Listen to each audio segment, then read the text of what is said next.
राधे राधे सभी को। जय श्री कृष्णा। स्वागत है आप सभी का हमारे यूट्यूब चैनल में। आज हम आपको बृहस्पति देव की कथा सुनाएंगे।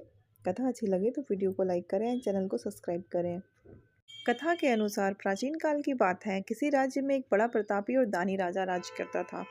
वह हर गुरुवार को व्रत रखकर दीन दुखियों की मदद करके पुण्य प्राप्त करता था। परंतु ये सब बातें उसकी रानी को अच्छी नहीं लगती थी। वह न तो व्रत रखती थी और न ही दान पुण्य में विश्वास रखती थी। इतना ही नहीं, वह राजा को ऐसा करने से मना भी करती थी। एक समय की बात है, राजा शिकार खेलने के लिए वन को गए। घर पर रानी और दासी थी। उसी समय गुरु बृहस्पति देव साधु का रूप धारण कर राजा के दरवाजे पर भिक्षा मांगने आए।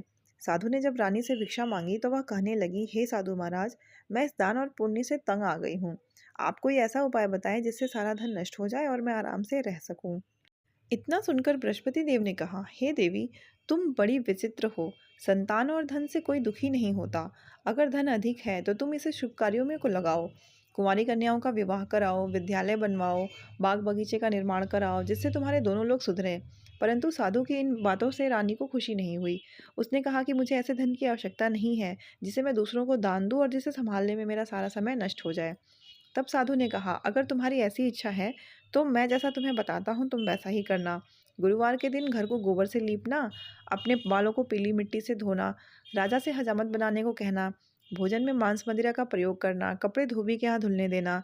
इस प्रकार 7 बृहस्पतिवार करने से तुम्हारा सारा धन नष्ट हो जाएगा। इतना कहकर साधु के रूप में बृहस्पति देव अंतर ध्यान हो गए। साधु के अनुसार बताई गई बातों को पूरा करते हुए रानी को केवल 3 बृहस्पतिवार ही बीते थे कि उसकी समस्त धन संपत्ति नष्ट हो गई। भोजन के लिए राजा का परिवार तरसने लगा। तब एक दिन राजा ने रानी से बोला कि हे रानी, तुम यहीं रहो, मैं दूसरे देश को जाता हूँ, क्योंकि यहाँ पर सभी लोग मुझे जानते हैं, इसलिए मैं यहाँ कोई छोटा कार्य नहीं कर सकता। ऐसा कहकर राजा दूसरे देश चला गया। वहाँ जंगल से लकड़ी काट कर लाता और शहर में बेचता। इस तरह वह अपना जीवन व्यतीत करने लगा। इधर राजा के प्रदेश जाते ही रानी और दासी दुखी रहने लगीं। एक बार जब रानी और दासी को 7 दिन बिना भोजन के रहना पड़ा तो रानी ने अपनी दासी से कहा, हे दासी, पास के ही नगर में मेरी बहन रहती है, तुम उसके पास जाओ, वो हमारी मदद जरूर करेगी। वह बड़ी धनवान है, तू उसके पास जा और कुछ ले आ, ताकि थोड़ा बहुत गुजर बसर हो जाए। दासी रानी की बहन के पास गई। उस दिन गुरुवार था और रानी की बहन उस समय बृहस्पतिवार व्रत की कथा सुन रही थी। दासी ने रानी की बहन को अपनी रानी का संदेश दिया, लेकिन रानी की बड़ी बहन ने कोई उत्तर नहीं दिया। जब दासी को रानी की बहन से कोई उत्तर नहीं मिला तो वह बहुत दुखी हुई और उसे क्रोध भी आया। दासी वापस आकर रानी को सारी बातें बता दी। ये सुनकर रानी ने अपने भाग्य को कोसा। उधर रानी की बहन ने सोचा कि मेरी बहन की दासी आई थी, परंतु मैं उससे नहीं बोली, इससे वह बहुत दुखी हुई होगी। कथा सुनकर और पूजा समाप्त करके वह अपनी बहन के घर गई और कहने लगी, हे बहन, मैं बृहस्पतिवार व्रत का कथा कर रही थी। तुम्हारी दासी मेरे घर आई थी, परंतु जब तक कथा नहीं होती तब तक ना तो उठते हैं और ना ही बोलते हैं, इसलिए मैं नहीं बोली। बताओ दासी क्यों आई थी। रानी बोली, बहन, तुमसे क्या छिपाऊं, हमारे घर में खाने तक को अनाज नहीं है। ऐसा कहते कहते रानी की आंखें भर आईं।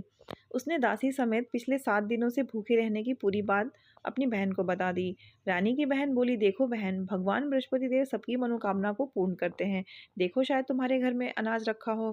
पहले तो रानी को विश्वास नहीं हुआ, पर बहन के आग्रह करने पर उसने अपनी दासी को अंदर भेजा तो उसे सचमुच अनाज से भरा एक घड़ा मिला।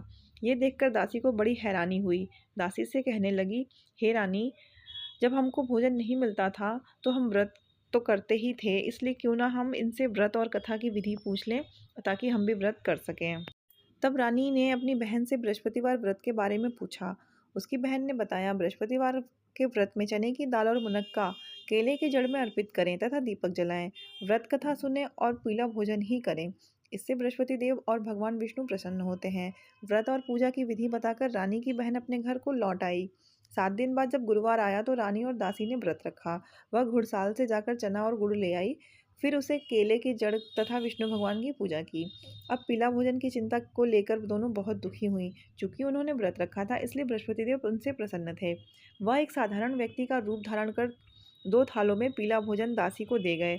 भोजन पाकर दासी प्रसन्न हुई और फिर रानी के साथ मिलकर उसने भोजन ग्रहण किया। उसके बाद वह सभी गुरुवार को व्रत और पूजा करने लगी। बृहस्पति देव की कृपा से उसके पास फिर से धन संपत्ति आ गई, परंतु रानी फिर से पहले की तरह आलस करने लगी। तब दासी बोली, देखो रानी, तुम पहले भी इस प्रकार आलस्य करती थी, तुम्हें धन रखने में कष्ट होता था, इस कारण सभी धन नष्ट हो गया, और जब बृहस्पति देव की कृपा से धन मिला है तो फिर तुम्हें आलस्य होने लगा है। रानी को समझाते हुए दासी कहती है, बड़ी मुसीबतों के बाद हमें ये धन पाया है, इसलिए हमें दान पुण्य करना चाहिए, भूखों को भोजन कराना चाहिए और धन को शुभ कार्यों में खर्च करना चाहिए। इससे तुम्हारे कुल का यश बढ़ेगा, स्वर्ग की प्राप्ति होगी और पितृ प्रसन्न होंगे। दासी की बात मानकर रानी अपना धन शुभ कार्यों में खर्च करने लगी। इससे पूरे नगर में उसका यश बढ़ने लगा। बृहस्पतिवार व्रत कथा के बाद श्रद्धा के साथ आरती की जानी चाहिए। इसके बाद प्रसाद बांटकर उसके खुद ग्रहण करना चाहिए।